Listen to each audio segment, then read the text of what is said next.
Essa é uma história real. Esse é o caso de Bernard Madoff, ou então conhecido também como Bernie, um ex-corretor da Bolsa de Valores e consultor de investimentos, e também um cara que já foi presidente da Nasdaq, que simplesmente foi condenado por um esquema chamado Ponzi, ou então como uma pirâmide financeira, como é conhecido por nós todos aqui.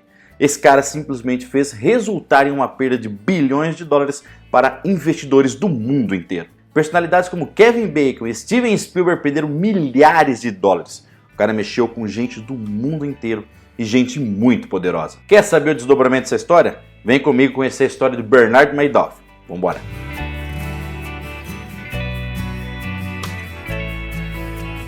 Fala galera, Matheus aqui, tudo bem com vocês? Galera, essa é uma história real, não é nenhum roteiro de Hollywood, mas com certeza poderia ser. O cara que fez isso, simplesmente nem o maior roteirista da história desse planeta poderia escrever uma história como essa. Mas antes de apresentar a história do maior golpe da Bolsa de Valores para vocês, deixa o like para mim, compartilha esse vídeo, porque toda semana nós trazemos tudo sobre o mundo das empresas e dessa vez aqui, além de mostrar o maior golpe da história da Bolsa de Valores para vocês, hoje você vai aprender a identificar esse tipo de esquema para nunca cair nesses golpes, assim como os jogadores do Palmeiras caíram recentemente, beleza?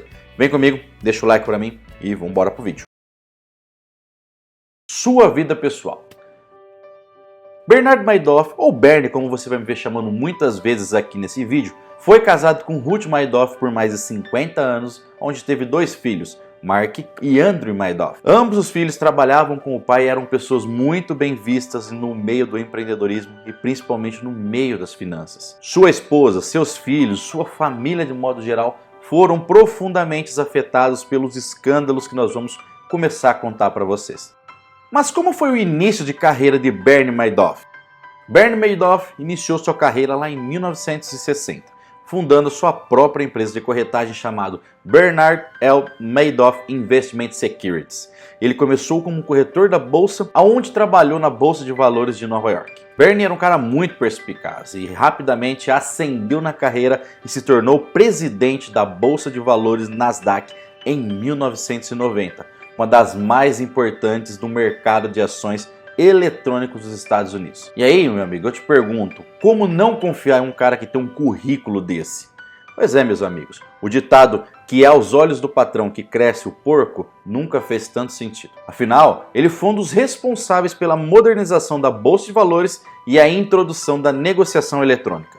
Ou seja, durante os anos 80 e 90, a empresa de Madoff se tornou uma das mais bem-sucedidas de todo o mercado financeiro americano. E ele simplesmente conseguia atrair públicos de alto patrimônio líquido, fundos de investimento, instituições financeiras, prometendo simplesmente retornos consistentes e elevados. Ele se apresenta como um investidor muito bem-sucedido, com uma estratégia de investimento secreta, e aqui está o pulo do gato, a parte do secreta, galera, que permitiu obter altos retornos mesmo em momentos de crise. Mas vamos pegar os detalhes, como que o esquema funcionava, quantas pessoas foram afetadas, pessoas foram presas, o que aconteceu com elas, as pessoas conseguiram recuperar seu dinheiro, foram indenizadas, quem mais estava envolvido nesse esquema? Calma, eu sei que você está ansioso para tudo isso, por isso que eu peço calma, que nós vamos passar por todos esses pontos agora. O esquema Madoff funcionava como o esquema de pirâmides, tá? Ou o esquema Ponzi, também como ele é conhecido, tá? O esquema Ponzi, ele leva esse nome simplesmente porque o termo remete ao seu criador, o italiano Charles Ponzi. Ou seja, pessoal, os investidores mais antigos simplesmente eram pagos com o dinheiro dos investidores mais novos, né? Em vez de haver um retorno real sobre os investimentos que deveria ocorrer, né? Ou seja, uma clássica pirâmide. Você só consegue pagar as pessoas mais velhas se tiver pessoas novas entrando no sistema. E isso era simplesmente quase impossível de se detectar. Bernie simplesmente falsificava relatórios de investimento e usava a sua confiança e principalmente a sua reputação que tinha no mercado para sempre conseguir atrair novos investidores. E é a partir daqui que o esquema começa a ficar sério. A estimativa é que o esquema de Bernie tenha afetado cerca de 4.800 investidores em todo o mundo, incluindo indivíduos, né, pessoas físicas, fundos de pensão, instituições de caridade, inclusive bancos. O cara conseguiu burlar até essas pessoas devido a toda a sua reputação. As perdas totais foram estimadas em cerca de 65 bilhões de dólares. Algumas pessoas conseguiram ser indenizadas pelo meio do Fundo de Indenização de Vítimas Madoff, criado em 2013 lá pelo governo dos Estados Unidos. O fundo já pagou mais de 4 bilhões a mais de 38 mil vítimas dos esquemas. Espera aí, Matheus, como assim 38 mil vítimas? Você tinha falado de 4.800? Pois é, pessoal, esse número é um pouco controverso, tá? Mas sabe-se que 4.800 investidores foram diretamente afetados por todo o esquema dele, tá? Ou seja, eram pessoas ou instituições que investiram dinheiro diretamente com ele e que perderam todo ou então parte do seu dinheiro. Já em relação ao número de vítimas, inclui não só investidores, mas também pessoas que tinham investimentos indiretos, como fundos de pensão ou instituições financeiras. Galera, aí a cifra é muito maior. Ou seja, alguns especialistas falam que esse número pode chegar a 37, 38 mil vítimas, enquanto outros falam em cerca de 25 mil. Bom, independente do número, se é 25, 37 ou 38, a gente não tem uma informação precisa do número de vítimas, né, desse esquema, mas o fato é que muitas pessoas e instituições sofreram prejuízos enormes, gigantescos, bilionários. E como que funciona o esquema de falsificação de relatórios de investimento do esquema Ponzi, né, do esquema de Bernie, galera? No caso de Bernie, galera, o esquema simplesmente se baseava na falsificação de relatórios, tá? Que consistia em apresentar a todos os investidores os relatórios com informações de negociações que nunca haviam sido ocorridos e outra, valores de ativos que não existiam. Ou seja, não tem investimento, o cara falsificava esses relatórios. Ele nunca investiu essa grana. Enfim, os relatórios apresentavam, obviamente, um desempenho consistente e estável, com ganhos sempre constantes, o que aumentava a confiança dos investidores e cada vez mais atraía novos investidores para o esquema. E obviamente esse cara não era nem um pouco burro. Bernie usava o seu prestígio e a sua reputação no mercado financeiro para conseguir atrair esses investidores e, obviamente, como eu disse lá atrás, como não confiar um cara com o currículo que ele tem? Ele alegava que seu esquema era baseado em estratégias de investimentos complexas e secretas, que só ele e os seus funcionários compreendiam, o que gerariam altos retornos para todos os investidores. Além disso, Bernie mantinha a aparência de um negócio simplesmente legítimo, que hoje a gente percebe que não era, né? Operando dentro de uma empresa de investimento de renome e mantendo uma lista seleta de investidores. Aqui nós começamos a falar simplesmente do gatilho da escassez. Esse foi um dos principais pontos para ele sempre conseguir novos investidores. Ou seja, ele usava a tática de selecionar cuidadosamente quem podia investir em seu fundo, o que aumentava a exclusividade e o apelo pelo esquema. Com essa estratégia, Bernie conseguiu manter o esquema em funcionamento por muitos anos, enganando milhares de investidores e acumulando bilhões de dólares em perdas financeiras. Como eu falei, ele usou muito bem o gatilho da escassez, mas Madoff, ou seja, Bernie, não deixava qualquer um entrar no esquema. E como que ele fazia essa seleção? Quais eram os pré-requisitos para entrar no esquema e como ele usava o gatilho da escassez, como que isso era passado para os investidores? Bernie selecionava cuidadosamente seus clientes e o acesso ao seu esquema era restrito a um grupo seleto de investidores. Ele simplesmente, como eu falei, usava a sua reputação, batia no peito e falava assim, ó, eu sou o cara nisso aqui, eu sei o que eu estou fazendo, eu já fui presidente da Nasdaq, como que você não vai confiar em mim? Ou seja, ele tinha uma estratégia de investimento segura para passar para todos os seus investidores. Bernie também contava com uma rede de contatos pessoais e profissionais para encontrar novos investidores. Ele apresentava aos clientes os seus relatórios falsos e consistentes e sempre com rendimentos sólidos, mesmo em períodos de crise financeira, o que criava uma sensação de segurança e confiança dos investidores. Como eu já falei, Bernie também usava o gatilho da escassez, alegando que a adesão ao seu esquema era limitada e exclusiva, é por isso que ele conseguia. Todo mundo gosta de ser exclusivo. Isso gerava um senso de urgência nos potenciais investidores em tomar a decisão de investir com ele o mais rápido possível. As exigências para se tornar um investidor no esquema do Madoff eram relativamente altas, tá? Com valores mínimos de investimentos de milhões. Ou seja, quer investir comigo? Põe grana aí, amigo. Ou seja, se não, caso contrário, você não vai entrar no esquema aqui não. Toda a sua reputação conseguiu fazer com que pessoas confiassem nele. e com isso atrair bilhões de dólares. Infelizmente, muitos desses investidores não perceberam que estavam sendo enganados até que fosse tarde demais. Enquanto cada uma dessas personalidades perderam em milhares de dólares. Galera, as perdas variam um pouco de acordo com o tipo de investimento e também a época que foram colocadas essa grana, obviamente, né? Mas aqui estão algumas das estimativas das perdas sofridas por algumas personalidades famosas. Eu vou falar de cerca de 3 pessoas aqui hoje, tá? A primeira é Kevin Bacon, tá passando na lista para vocês aqui, tá? Kevin Bacon estima-se que ele perdeu cerca de 17 milhões de dólares. Steven Spielberg, um cara estudado, famoso, aliás, não tem bobo nessa lista aqui, né? Vocês realmente foram muito enganados, né? Steven Spielberg estima-se que ele perdeu cerca de 2 milhões de dólares, o que não é muito, mas também não é nada comparado a um cara chamado Fred Wilpon. Estima-se que esse cara, galera, calma, antes de falar o valor dele, Fred é um incorporador imobiliário americano e ex-executivo de beisebol, ou seja, se o cara é um executivo de qualquer esporte, o cara tem muita bala na agulha. Ele simplesmente foi o proprietário do New York Mets de 87 a 2020 e estima-se que ele perdeu nada mais, nada menos do que 500 milhões de dólares, meu amigo. Poxa vida, né, galera? Mas como é que o esquema foi identificado? Quando perceberam que isso aqui era fraude?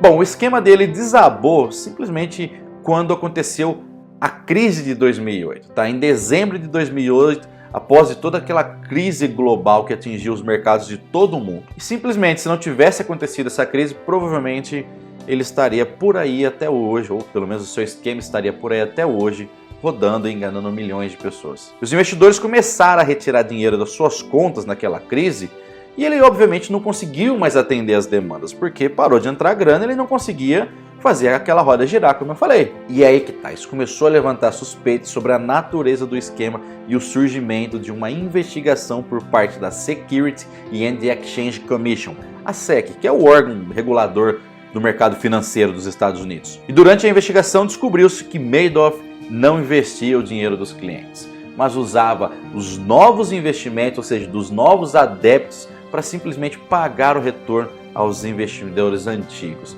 caracterizando assim, querendo ou não, o maior esquema de pirâmide da história. Beleza, Matheus, esse cara foi julgado, não foi? Quanto tempo durou o processo? O processo judicial, galera, durou vários anos, tá? Em dezembro de 2008, Madoff foi preso e ele confessou o esquema de fraude financeira. Em março de 2009, ele se declarou culpado de 11 acusações criminais. Em junho do mesmo ano, ele foi condenado a 150 anos de prisão. Sinceramente, eu acho pouco. No entanto, o processo de ressarcimento das vítimas e também a liquidação do esquema continuaram por vários anos depois disso.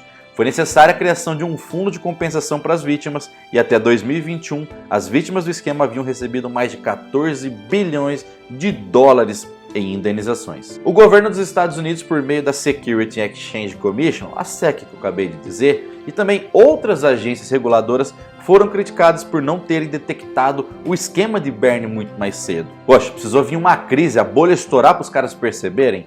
Realmente, para quem regula o mercado, foi uma falha, tá bom? Mas o cara, pela procedência que ele tinha, ele conseguiu burlar tudo isso aí.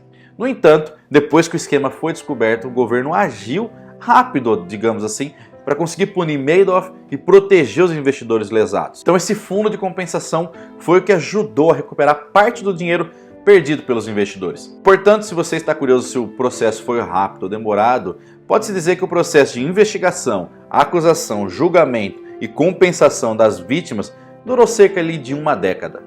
Como que funcionou seus primeiros e seus últimos dias de vida dentro da prisão? Bom, enfim, depois que ele foi condenado a 150 anos de prisão, seus primeiros dias foram, obviamente, muito difíceis, né? O cara não está acostumado com isso, obviamente vai ser muito difícil, pois ele estava em um ambiente que não é desconhecido e com pessoas que ele não conhecia, pessoas perigosas, não é mesmo? Ele ficou em uma cela individual e teve dificuldade para dormir. Eu também não dormiria de jeito nenhum, espero nunca ir para um lugar assim, né? Devido a todo o barulho que tinha dentro da cadeia e as luzes sempre constantes, obviamente você vai ter muita dificuldade de dormir. Agradeça se você conseguir. Bernie passou a maior parte do tempo na prisão federal de Butner, na Carolina do Norte, onde ajudou outros detentes a preencher suas declarações de impostos e também atuou como mentor para algum deles, por incrível que pareça. Ele também se encontrou com sua família periodicamente durante a sua sentença e estava preocupado com o impacto que as suas ações tiveram sobre seus entes queridos. Agora, meu amigo, olha. Em 2019, Bernie solicitou sua libertação antecipada por motivos de saúde. Ele alegou que sofria de insuficiência renal terminal e que tinha menos de 18 meses de vida. E aqui eu gostei, porque a sua solicitação foi negada pelo juiz, que argumentou que a sentença de Bernie refletia a gravidade dos seus crimes. Bernard Madoff faleceu em 14 de abril de 2021, aos 82 anos de idade, na prisão federal de Butner. A causa oficial da sua morte foi insuficiência renal, entre outras doenças. Sabia-se que ele sofria de algumas outras doenças crônicas, incluindo insuficiência renal, hipertensão arterial, aterosclerose e também doença cardíaca isquêmica. Além disso, ele foi diagnosticado com câncer de pâncreas em estágio terminal pouco antes da sua morte, ou seja, tudo isso influenciado por tudo que ele fez. E você pode me perguntar, mas Matheus, o governo fez nada para ajudá-lo? Largou o cara lá sofrendo? Galera, minha opinião é um pouco diferente do que a lei fala, tá? Mas primeira coisa, como ser humano, toda e qualquer pessoa merece ser ajudada se estiver sofrendo algo, independente do que ela fez. E eu concordo que muitas vezes eles não merecem serem ajudados em nada devido a tudo que cometeram de ruim para outras pessoas. Mas perante a lei, é assim que funciona, ou pelo menos deveria funcionar. Segundo ponto, o governo forneceu sim assistência médica enquanto ele estava preso. E ele acabou sendo transferido para o Hospital Federal quando seu estado de saúde piorou. No entanto, a administração prisional foi criticada por alguns por sua resposta inicial às suas queixas de saúde e por supostamente atrasar a transferência para o hospital. Alguns argumentaram que Bernie recebeu tratamento especial em comparação com outros presos, dada a natureza do seu crime e também a sua idade avançada. No geral, a situação de saúde de Bernie enquanto estava preso foi amplamente divulgada e levantou questões sobre a qualidade do atendimento médico para prisioneiros nos Estados Unidos. Mas você também deve estar se perguntando, né? E os filhos de Bernie, né? Nunca fizeram nada? Os caras trabalhavam na empresa dele, fraudulenta, a empresa do pai, nunca foram criminalizados? O que aconteceu?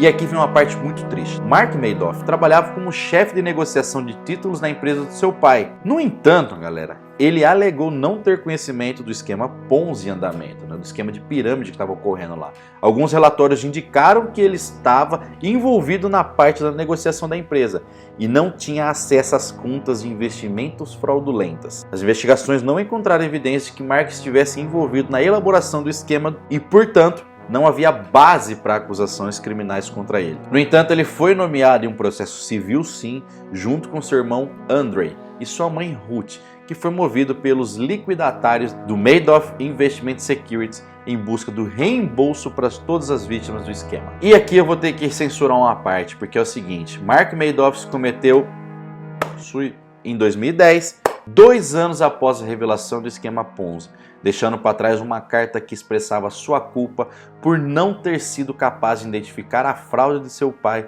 e suas desculpas para a sua família e as famílias do esquema. Segundo relatos, ele mencionou em sua carta que não tinha nada a ver com o esquema de seu pai e que estava sofrendo demais para continuar vivendo. Ele também disse que amava sua esposa e seus filhos. Não há informações sobre ele ter compartilhado com alguém as suas angústias e os problemas que enfrentava.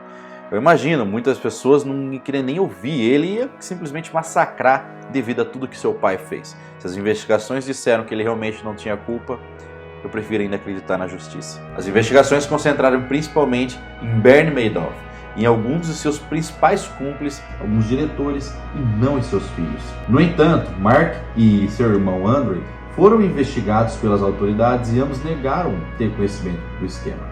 Eles nunca foram acusados de nenhum crime relacionado ao esquema que simplesmente seu pai construiu. Após o falecimento de Mark, alguns familiares de vítimas do esquema expressaram raiva e frustração com ele e também com seu irmão, acreditando que eles deveriam ter feito mais para impedir o seu pai. No entanto, outros simpatizaram com a sua situação e acreditavam que ele era vítima do comportamento criminoso do seu pai. Mark foi encontrado em seu apartamento em Manhattan, em Nova York. Ele foi encontrado em 11 de dezembro de 2010, 2 anos após a descoberta do esquema fraudulento. Ele tinha 46 anos na época do seu falecimento. E o seu irmão, galera, Andrei, também veio a falecer. Ele faleceu, porém, em 2014, vítima de câncer. Pra gente terminar tudo isso aqui, qual que era a fortuna que Bernard tinha então, né? Durante seu julgamento, ele alegou ter perdido cerca de 50 bilhões dos investimentos. Mas beleza, você me contou tudo isso aí, Matheus. Como é que eu evito cair nesses esquemas? Afinal, nós vimos até mesmo as pessoas mais influentes do mundo caíram. Então, não podemos dizer que qualquer um cai nesse esquema. Como que a gente consegue evitá-los? Para evitar cair em esquemas semelhantes, é importante a gente sempre verificar a reputação das empresas ou corretor de valores, né? Realizar uma pesquisa detalhada sobre a empresa e também, galera, muito importante, sobre os investimentos oferecidos. É verificar se a empresa é regulada, é verificar se a empresa é regulamentada por autoridades financeiras confiáveis e se não deixar levar por promessas de retornos exagerados e rápidos, não é mesmo? Não acredite 100%, não acredite cegamente em um influencer de redes sociais. É importante também lembrar que todo investimento envolve um certo grau de risco e que nenhuma oportunidade de investimento é garantida. Muito menos que retorno de investimento passado vai garantir o retorno do seu investimento futuro, né? Esse caso pode servir como um alerta sobre toda a importância de investigar cuidadosamente as oportunidades de investimento para a gente não cair mais em esquemas de pirâmide. Se você ficou curioso, a Netflix lançou um documentário sobre Bernie. Dá uma pesquisada lá que vale muito a pena assistir. Então, galera, sempre que você ouvir as palavras lucros garantidos, retorno certo de 5, 10, 15% ao mês, cai fora, porque 99% tem de certeza de ser pirâmide. Olha, jogadores do Palmeiras, 5% de retorno? Jamais, né? Pois bem, se você gostou desse conteúdo, deixa o like para mim, compartilhe esse vídeo. Vamos fazer ele chegar para o máximo de pessoas para que eles também nunca caiam nesse tipo de golpe. Beleza? Deixa o like então, se inscreve no nosso canal. Tamo junto e é nóis.